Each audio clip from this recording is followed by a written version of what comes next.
Goeiemôre, baie welkom by ons oggendboodskap. Vir die wat deel van die gemeente is, so 1 of 2 sake net wat ek onder julle aandag wil bring. Eerste een is ons het verlede week Bergkerk gehou by Picardy gasteplaas net hier langs die gemeente en ons was omtrent 400 mense saam. Dankie vir almal wat dit bygewoon het. Dankie vir almal wat gehelp het om dit te laat gebeur. Dit was 'n baie lekker gesellige geleentheid geweest. Woensdag aand het ons 'n funksie gehad vir ons nuwe lidmate. Ons was so 50 bymekaar. En dit was baie lekker om nuwe mense te leer ken en kyk gerus op ons webblad vir foto's van daardie geleentheid. Ons herinner graag aan ons Kersaanddienste op 30 November, die oggend 9:30 en die aand ook. Kyk gerus op ons afkondigings, ons nooi julle om een van die twee te kom bywoon. En dan wil ons dankie sê vir almal wat deelneem aan ons seisoen van dankbaarheid en 'n bydrae lewer.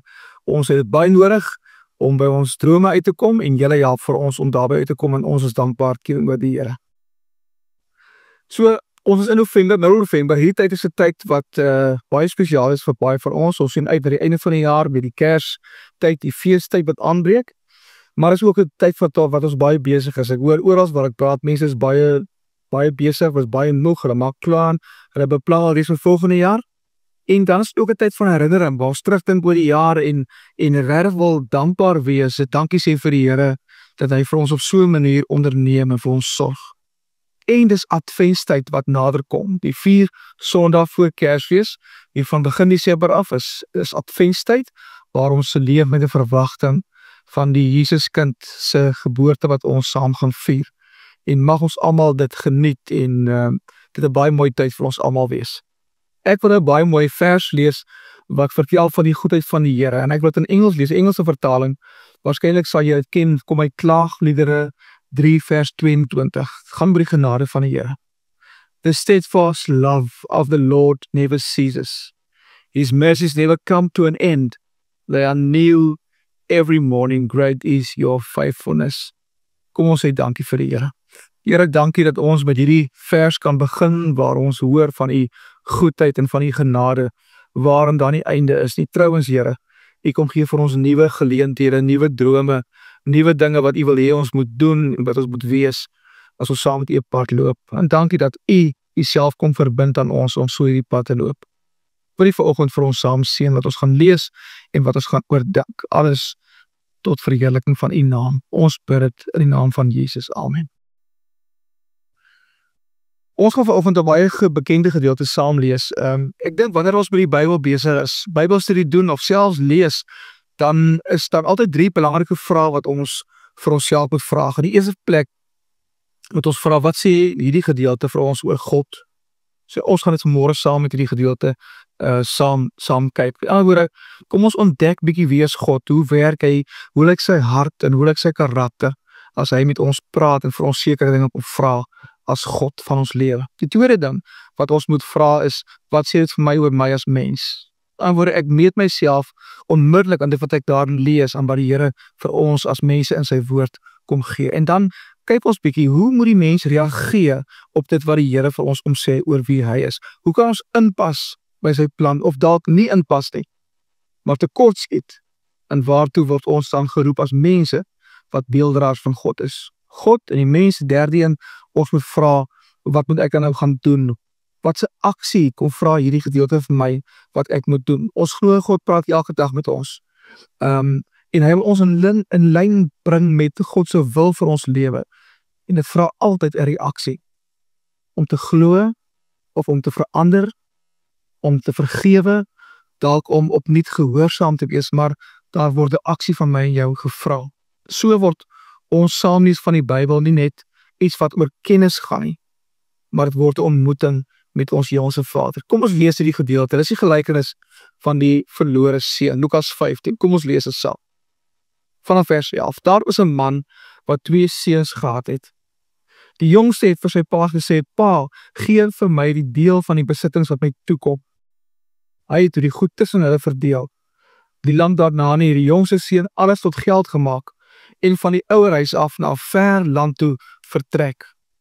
Daar het hy sy geld verkwis deur losbandig te lewe. Nadat hy alles deurgebring het, het daar 'n kwaaie hongersnood in daardie land gekom en ook hy het begin gebrek ly. Hy het toe sommer by een van die mense van daardie land gaan bly en die het hom na sy plaas toe gestuur om varke op te pas. Daar het hy gewens, hy kon sy honger stil met die pele wat die varke eet, maar niemand het hom daarvan gegee nie. Toe kom hy tot inkeer en sê, my pa het wie weet hoeveel dasloners, en hy het almal oorgenoeg kos, en hier vergaan ek van die honger. Ek sal dadelik na my pa toe teruggaan en vir hom sê, pa, ek het teen God en jou pa gesondig. Ek is nie meer werd om pa se seun genoem te word. Hy behandel my soos een van pa se dagloners. En hy het sonder versuim na sy pa toe teruggegaan. Toe hy nog ver aanpop, het sy pa hom al gesien en hom innig jammer gekry. Hy hardloop hom tegemoet, omhels hom en soen hom. Toe sê die seun vir hom, pa, ek het teen God en teen pa gesondig. Ek is nie meer werd om pa se seun genoem te word nie. Maar sy pa roep sy werksmense, maak gou, bring klere, die beste en trek dit vir hom aan, sit vir hom 'n ring aan sy vinger en trek vir hom skoene af, en bring die vetgemaakte kalf, slag hom en laat ons eet en fees vier. Hierdie seun van my was dood en hy lewe weer. Hy was verlore en ek het hom teruggekry. En toe het hy begin fees vier. Sy oudste seun was nog in die veld. Toe hy terugkom en naby die huis was, hoor hy die musiek en die singery. Hy roep toe een van die bedienis nader en vra hom wat hy in gang is. Die bediende antwoord, "U broer het teruggekom en die pa het die vetgemaakte kalf geslag, omdat hy hom behoue en gesond teruggekry het." Die oudste seun het kwaad geword en hy wou nie in die huis ingaan nie. Sy pa gaan toe uit en praat mooi met hom, maar hy antwoord, "Kyk, al die jare werk ek soos 'n slaaf vir pa. Nog nooit het ek 'n opdrag van pa verontagsaam nie. En vir my het pa nog nooit eers 'n bokkie gegee, sodat ek saam met my vriende kan fees vier nie. Maar nou het hierdie seun van pa, wat pa se goed met prostituie deurgebring het, teruggekom, en pa het vir hom die vetgemaakte kalf geslag." Toe sê die pa vir die seun, "Kind, jy is altyd by my, en alles wat ek het is ook joune. Maar ons kan tog nie anders as om fees te vier en bly te wees nie, want hierdie broer van jou was dood en hy lewe weer, hy was verlore, en ons het hom teruggekry." Pragtige verhaal, lees tot sover. So, die eerste vraagie, wat sê hierdie gedeelte vir ons oor God? In die Bybel word hierdie gedeelte genoem die gelykenis van die verlore seun, maar eintlik moet dit genoem word die verhaal van 'n liefdevolle vader. En Jesus vertel hierdie gelykenis aan 'n klompie mense wat rondom ons staan. Klompie tollenaars staan daar, klompie sondaars, waarskynlik van sy disippels ook, van sy volgelinge ook. En toe ook fariseërs. Die fariseërs was getroue Jode wat vasgehou het aan die ou verbond en aan die wet en aan die Joodse reëls. En hulle het gesukkel om te verstaan dat die Here se genade groter is as net vir die Jode. En daarom het Jesus aarde toe gekom om vir ons God se genade en sy liefde te kom wys en te kom leer oor vergifnis, en daarmee het die fariseërs gesukkel. En in die gelykenis wil Jesus vir hulle kom bekendstel aan 'n Vader wat anders is wat hulle gedink het hy is, en vandag ook anders is as wat ek en jy 'n prentjie van die Vader het. Want die prentjie wat Jesus wou kom deel oor die Vader is, hy het 'n hart vir oneindige liefde en genade. Oneindige liefde en genade. Al twee woorde, liefde en genade, hou 'n mate van oneindigheid in hom, in iets wat nie ophou nie, wat aangaan en aangaan en aangaan. Liefde, die Bybel sê vir ons, God is nie net die bron nie, maar hy is ook liefde. En die Bybel sê voortbestaan van ewigheid tot ewigheid. Ons aanbid 'n ewige Vader. Liefde is vir ewig. En is 'n Vader wat vergewe.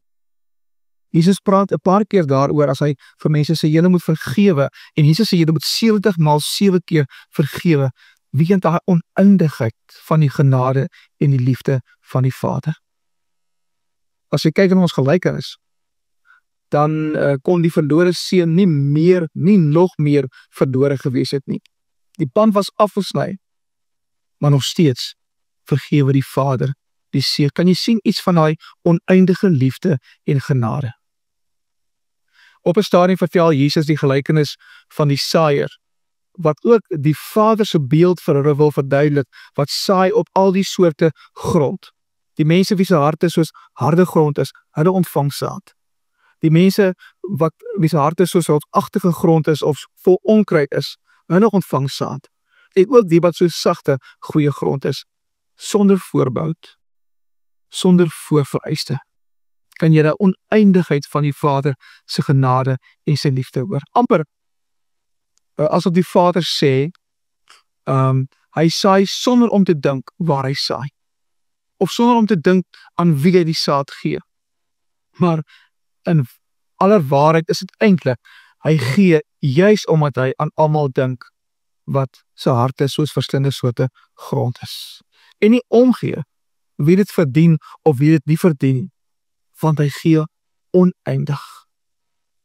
Psalm 36 sê vir ons iets van hierdie oneindigheid van die liefde van die Here. Wat Dawid sê, loof die Here want hy is goed, aan sy liefde is daar geen einde nie. Daai lied, daai vers wat ek aan die begin gelees het, en is 'n lied wat ons ook sing, the steadfast love of the Lord never ceases, his mercies never come to an end, they are new every morning and every morning and every morning. Oneindige liefde, niet elke môre. Die Here kom maak my en jou ook niet. As die stikkend is, kom maak hy dit heel. En dit hou aan, en hou aan, en hou aan. En dan in die tweede plek, naas God wat oneindige liefde en genade het, is hy ook 'n God wat kom herstel. Dink sommer aan hy derde vers van O Heer my God, die lied wat ons sing, die woorde wat ons sê, hy maak weer heel wat sonde hier gebreek het, hy bring weer hoop en redding ook vir my.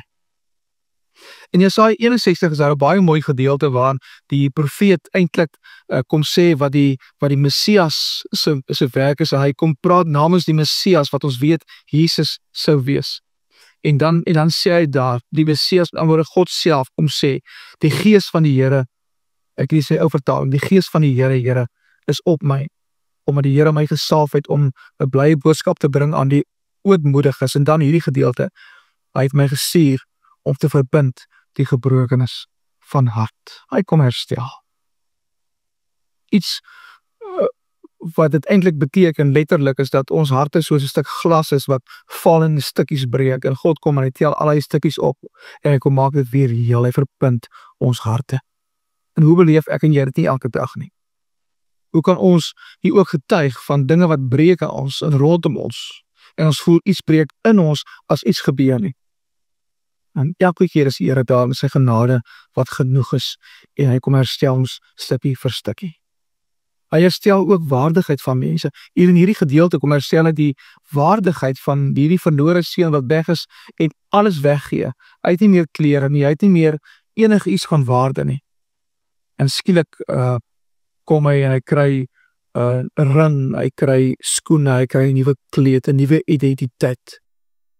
So wanneer ek en jy stikkend is, en ons beleef niemand gee om nie, niemand gee vir my 'n lifeline of 'n lewenslyn of 'n geleentheid nie, dan beleef jy iemand glo in jou en gee jou nog 'n kans. En dit is hoe die Here is. En die Here spesialiseer in tweede en derde en vierde kanse. Die derde ding oor God is anders as wat ek en jy dink. Hy is anders. Hy is groter, hy is meer, hy is wyser. Ons kan sê hy tree eintlik buite karakter soos ons aan hom dik, tree hy op. Of dis dalk jy sy regte ware karakter wat hy vir ons omwys as hy anders is as wat ek en jy oor hom dink. In die teksgedeelte sien ons dit baie mooi. Die Vader wag nie met 'n wrok of oordeel nie. Hy kyk elke dag uit vir sy verlore seun. En as hy hom van ver af sien, dan hardloop hy hom tegemoet. En dit wys dat God 'n liefde het wat nie wag dat ek en jy onsself moet regmaak nie. Hy kom ons tegemoet en hy omhels ons. Ek wonder hoe jy sou opgetree het en hoe ek sou opgetree het as ons hierdie vader van die verlore seun sou wees.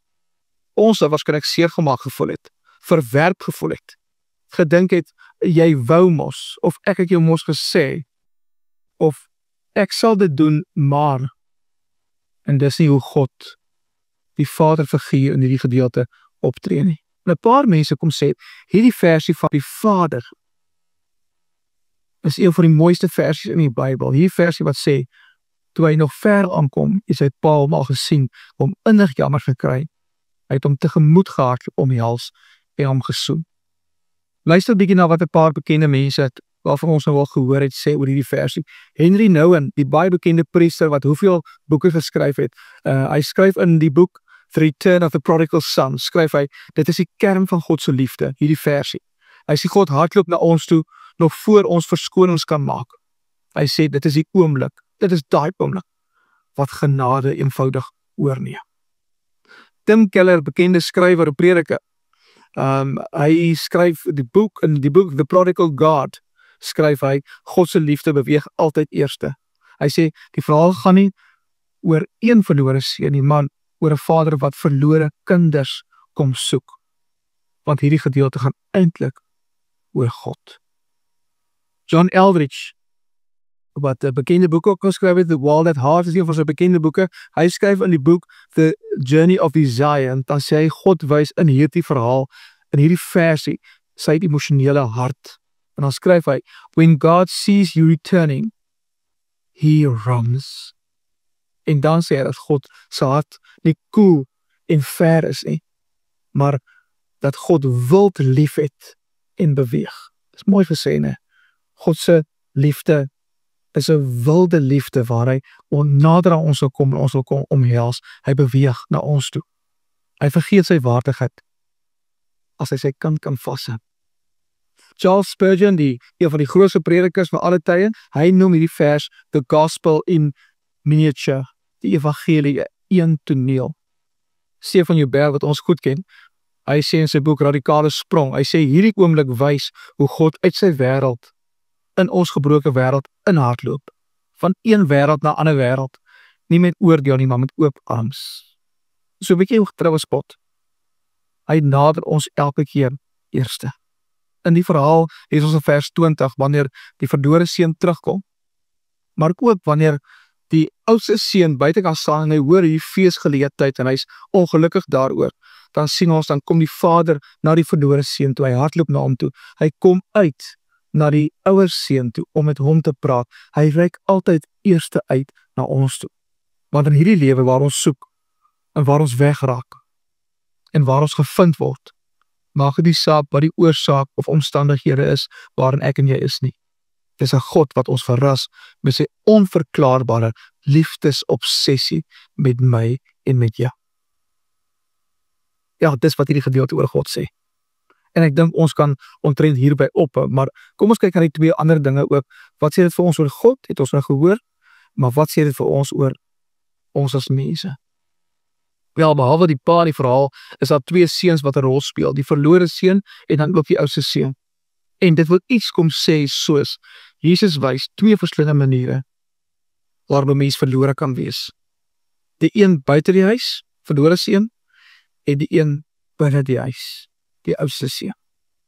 En dan wanneer Jesus hierdie gelykenis vertel, dan wil dit eintlik vir my en jou kom sê, dat ons kom praat en vir ons sê, vra jou af, by watter seun van die twee kom plaas jy jou?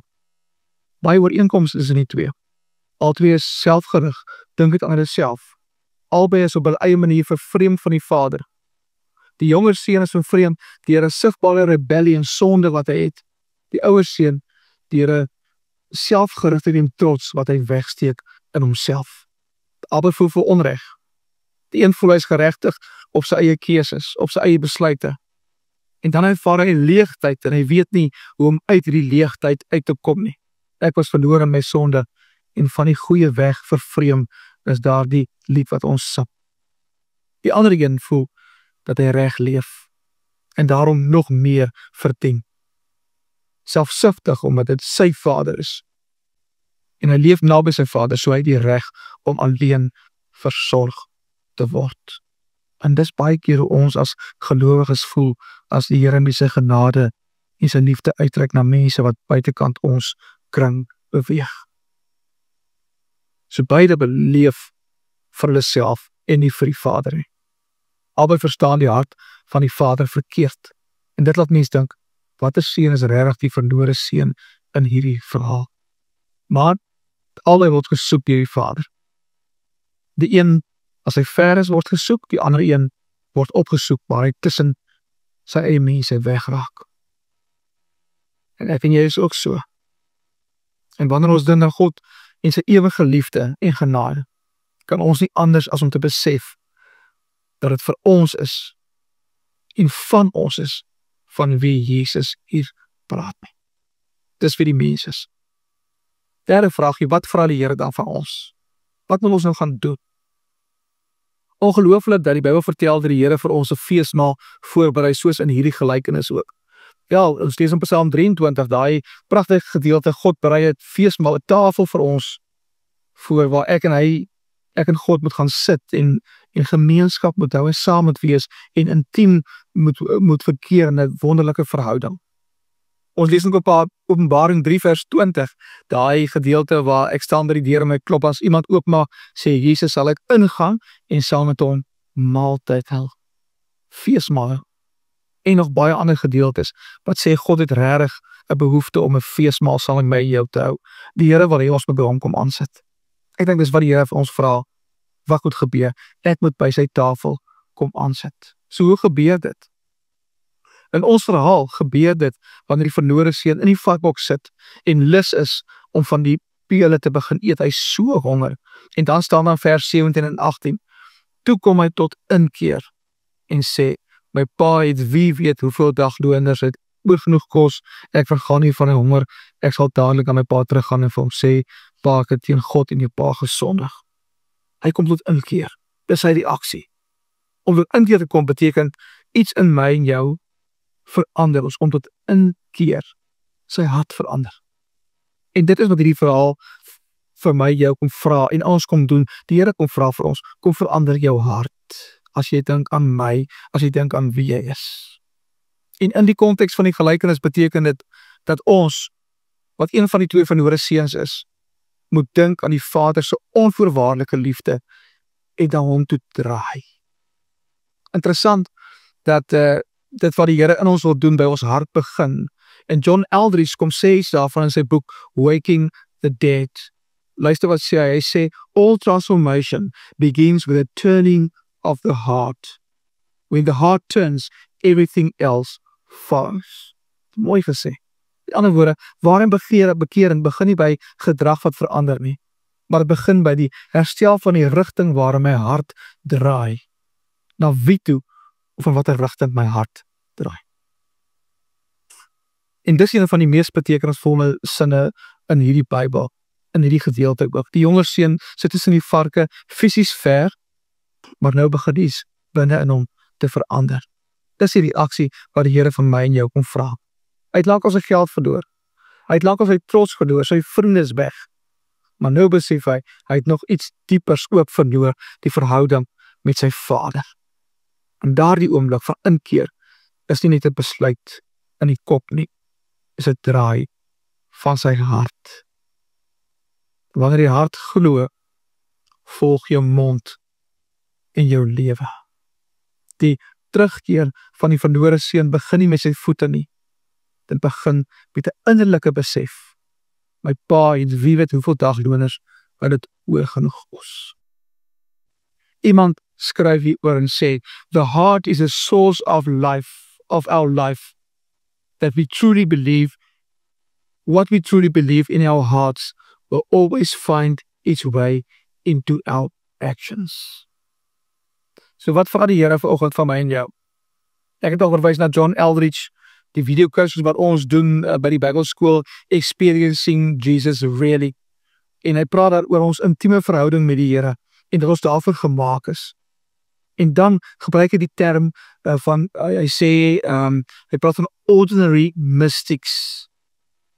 En verwys na gewone mense, wat Jesus en die volheid van die koninkryk as deel van hulle gewone lewe ervaar. Mense soos Biskop Tutu, wat ons weet wat 'n baie mooi geestelike lewe gehad het. Brother Lawrence, wat boeke geskryf het en 'n klomp werk gedoen het, Corrie ten Boom, Dallas Willard, Henry Nouwen, Moeder Teresa, almal gewone mense, soos ek en jy, wat 'n besondere verskil aan die mense gemaak het. En dan sê hy, God het vir alle mense eweveel lief. Hy het nie vir sommige mense meer lief as vir my en vir jou nie. En sy genade is vir alle mense. Hy is nie meer genadig vir sekere mense nie. Die verskil is, sommige mense besluit dat hulle harte na God toe wil draai. En dan gebeur daar iets baie spesiaals. Soos jy, as ek vandag op 'n plek is, waar ons soos die twee seuns weggeraak het, en besef ons sukkel, en dat daar 'n leegtyd is in ons lewe, dan moet ons harte na God toe draai. As jy deel van die kerk is en jy voel veronreg, omdat God genadig is teenoor mense wat volgens jou dit nie verdien nie, draai jou hart na God toe. Ons Here wag nie vir volmaaktheid nie. Hy reageer doodeenvoudig op 'n hart wat na hom toe draai. En dan slag hy die vetgemaakte kalf. Om jou hart na God toe te draai, is 'n keuse wat ek en jy moet maak. Dit is iets wat outomaties gebeur. Ek en jy moet kies om dit te doen, maar is ook 'n geskenk wat die Here vir ons gee, die moontlikheid om te kan draai. Soos wat geloof 'n geskenk van God is, dat ek en jy kan vashou, almal. So kom ons begin elke oggend, as ons wakker word en ons sê vir die Here, Vader, ek wil vandag my hart na U toe draai, want by U is oor genoeg voedsel, by U kan ek my lewe, wat ek verloor het, terugkry. Kom ons sê dit nou vir die Here, kom ons bid. Hemelse Vader, dankie dat ons deel kan wees van hierdie verhaal wat U vertel, hierdie gelykenis, wat vir ons wil sê, dit is hoe dit in die koninkryk van God lyk. Dis die behoefte wat hy het om vir ons 'n vader, 'n liefdevolle vader te wees, en om vir ons te laat besef dat ons U nodig het, en dan die reaksie dat ons kan draai na U toe. En vanmôre wil ons as 'n gemeente en almal wat saam luister, wil ons draai na U toe en vir U sê, Here, U is 'n God wat vir ons soveel meer gee as wat ons ooit kan bid of dink. Dis die belofte in die woord. En ons wil dankie kom sê en vra dat U vir ons sal help om te reageer, soos wat U vir ons elkeen vra. Met wat ons het, ons besittings, ons energie, ons tyd, ons gawes, en 'n verskil kan maak in hierdie tyd waar ons almal dit nodig het en bo alles waar U dit nodig het om vir ons God te wees en vir ons die beste mens te maak wat U vir ons bedoel het om te wees. Ons bid dit in die naam van Jesus. Amen. Ontvang die seën van die Here en gaan leef vanuit die volheid en die skoonheid van dit wat die Here vir ons kom gee. Mag die genade van ons Here Jesus Christus, mag die liefde van ons Vader en mag die teenwoordigheid van die Heilige Gees met ons elkeen wees en bly. Amen. Lekker dag vir julle.